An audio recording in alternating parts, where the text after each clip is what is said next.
hubby is retiring, so to celebrate, I'm taking our parents to Germany today. I'm using your platinum card for the trip and plan to have a great time with it.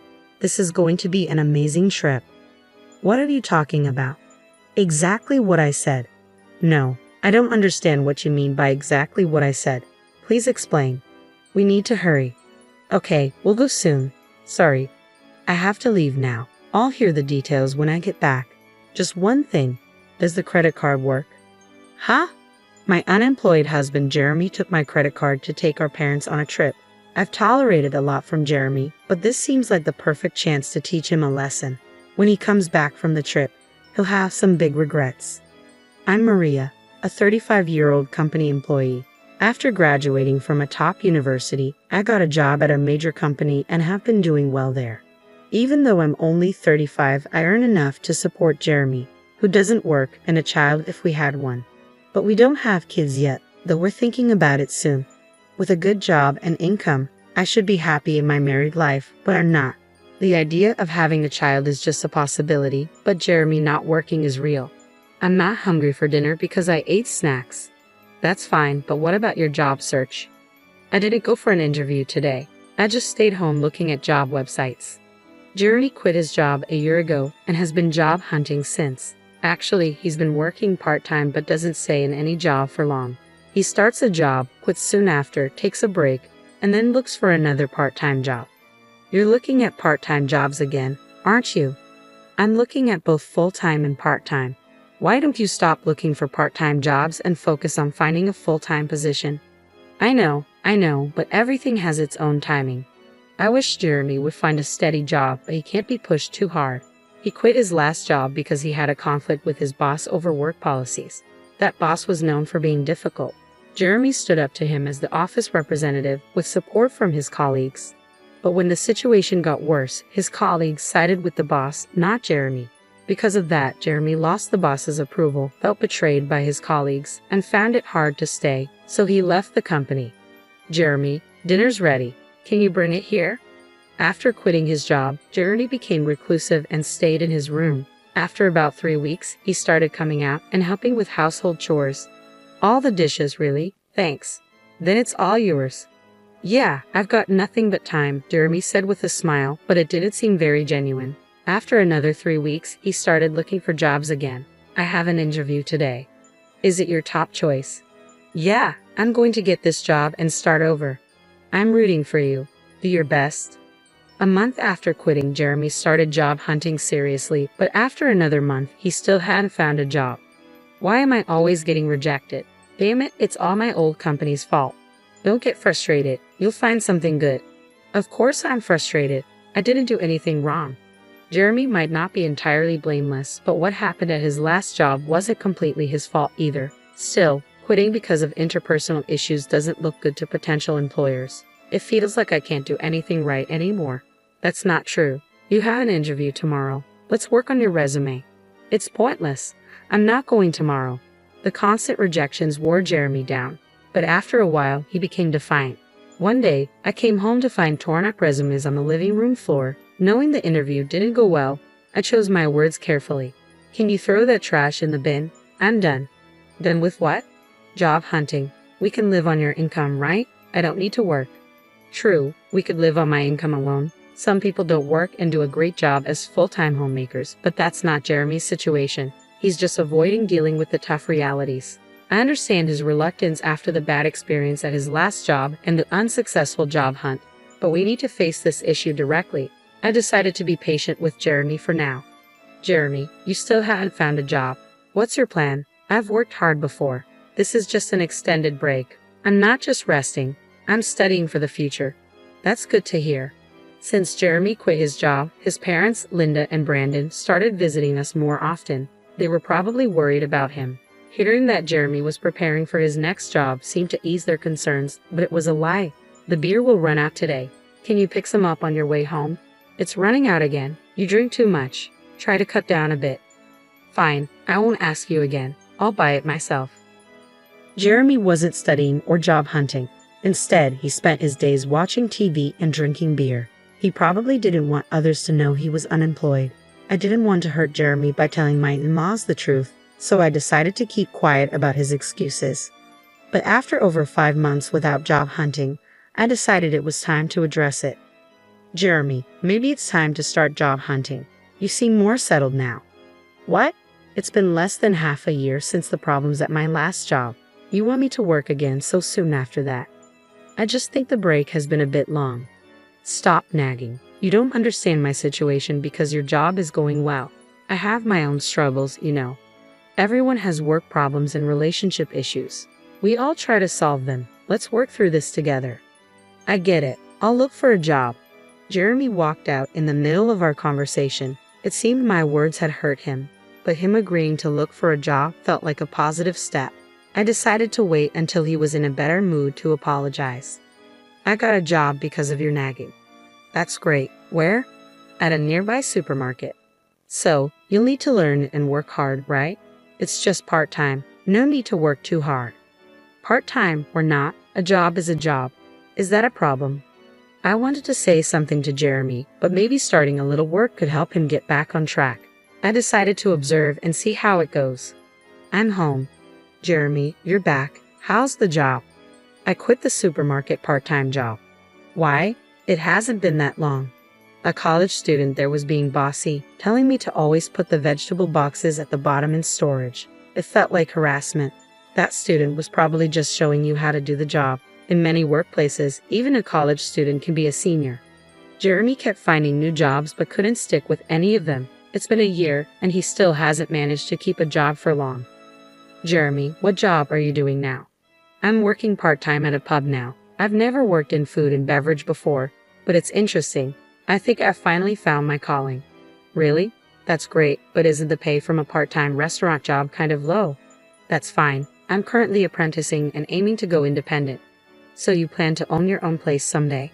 Exactly. The income is small now, but I'm working hard for that goal. Then take this. Treat yourself to something nice for once. Jeremy continued to put on a good front in front of his parents, but it was all lies. He quit the pub job just 4 days after this conversation and even took an allowance from his parents. I couldn't help but feel disappointed in my husband, so I decided it was time to be firmer. Hey Jeremy, we need to talk later. I'm at a good part in the movie. You can pause it. I took the remote control from the table, paused the movie, and started the conversation. It's just pressing pause at a crucial moment. What's up? Jeremy, you're 38, right? That's a prime working age. Don't you think about the future? Spending all day at home drinking and watching TV isn't a plan. The future? There are plenty of 38-year-olds who aren't working. Many people enjoy life without a job. True, but those people usually have something else they're passionate about. Do you have anything like that? Yeah. I know you're upset about me not working. I'll look for another part-time job. Jeremy seemed set on sticking with part-time work. Given his reasons for leaving previous jobs and his struggles with job hunting, I had tried to be gentle, but it was time for him to get serious. I needed to be stricter. One day at work, I got a text from Jeremy. Dad's retiring, so we're going to Germany to celebrate starting today. I'm borrowing your platinum card to splurge on the trip. I panicked and called him right away. What do you mean, a trip? Exactly what I said. I don't understand. Please explain. There are so many problems here. It's okay to celebrate Brandon's retirement, but he should have asked me before using my money and borrowing the credit card. It feels like stealing. And why am I paying for a trip to Germany that I'm not even going on? Jeremy was probably bragging to his parents, claiming the money was from his savings. The thought of it infuriated me, but one thing Jeremy said caught my attention. You mentioned borrowing a credit card. The one for our house. Yeah. Why do I have a platinum card? Some people think you need a high income for it, but that's not true. Your credit history, stable income, and other factors matter, and it's achievable even in your 40s. The annual fee is high, but I use it for the benefits and points. However, that credit card is in my wallet. So you took the credit card from home. Yeah, so I'm counting on you for the payment. Jeremy was excited about his trip to Germany and spoke to me in a provocative tone. I had been patient with him for a long time, but this seemed like a good opportunity to address the situation. Jeremy thought he was being clever by taking my credit card and acting all cheerful, but he was in for a surprise.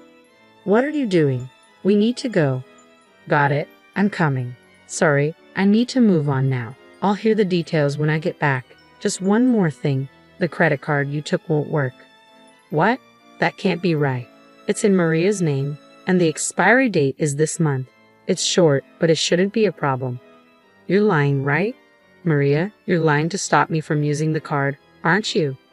Yes, it expires this month. That's why I've already received a new credit card. What does that mean? So, I have 2 credit cards right now. When a new one is activated, the old one sometimes stops working. I've already started using the new card, so the one you took won't work. You're kidding, right? You think I'm lying? If you don't believe me, I can send you the link to the credit card website, or you could just try using the card yourself. It would be interesting to see you try to pay with a card that doesn't work.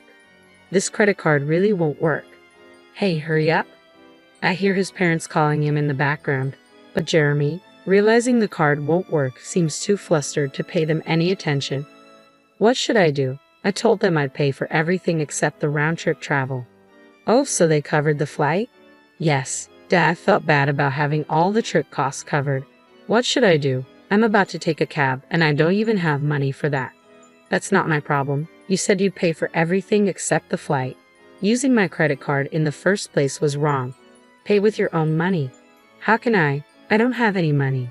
Exactly. Jeremy, you haven't been working seriously. It's your fault for trying to look good by taking your parents on a trip without having the money. I'm at work, so I have to hang up now. I just wanted to tell you about the credit card. Wait, I hung up and went back to work. Jeremy, unable to pay for even the cab, would have to come clean to his parents. That night, after finishing work, I got a call from Laura. I heard from Jeremy that he tried to use your credit card and lied about working. I'm sorry for the trouble. No need to apologize, Laura. I'm sorry about the credit card issues.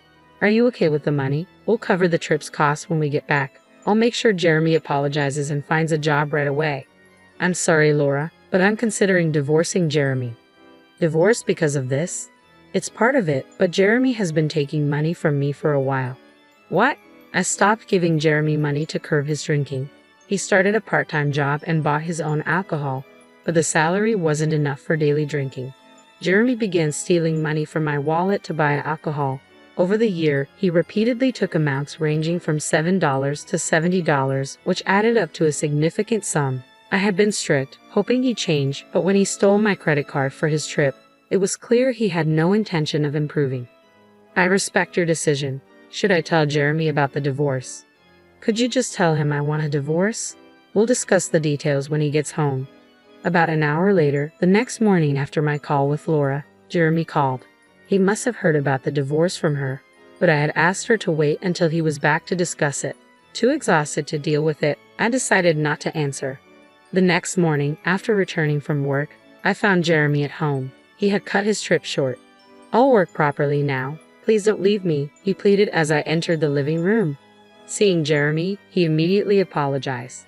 His regrets seemed sincere, but came too late. He had a whole year to change and still asked for another chance. I had warned him repeatedly, but he squandered every opportunity. I'm not going to give Jeremy another chance because he gave up on me. My mind is made up. Can you leave? Please don't say that. If you don't leave, should I call someone to help you pack your things? I'll move out only if you can afford the rent here. Jeremy fell silent. He didn't even have the money for next month's rent, let alone any income. My words and the reality of the impending divorce made him realize the severity of his situation. With nothing to take, Jeremy seemed to be leaving the house, probably heading to his parents' place. I considered asking if he had money for transportation, but Jeremy isn't a child. He should manage his own affairs, money or not. I watched him leave, feeling a mix of sadness and resolve. After leaving, Jeremy went to his parents' house. Later, I received a call from Linda.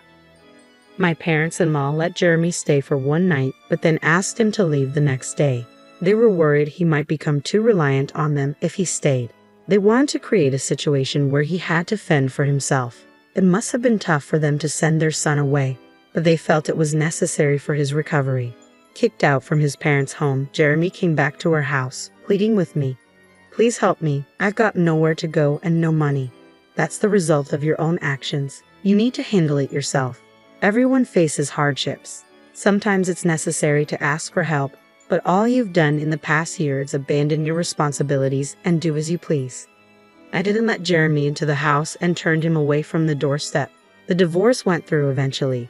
Despite his reluctance, with the support of his parents, it happened faster than expected. I don't know what happened to Jeremy after we split. He's probably still jumping from job to job and making excuses for himself. I used to think I'd feel lonely without Jeremy, but I was surprised to find that I didn't feel lonely at all. Instead, I felt a weight lifted off my shoulders. Living with Jeremy had been incredibly stressful. His attitude and constant need for reassurance kept me on edge. I was always walking on eggshells, afraid of saying something that might upset him. Now, without him around, I don't have to worry about that anymore. My life has become much more comfortable. I hadn't realized how much of a burden our relationship had been. I was constantly trying to support him both emotionally and financially, and it drained me. Now I can focus on myself and my own well-being. I'm relieved that I didn't let Jeremy drag me down with him. I was always trying to help him, hoping he would change, but it never happened. Letting go of that responsibility has been freeing.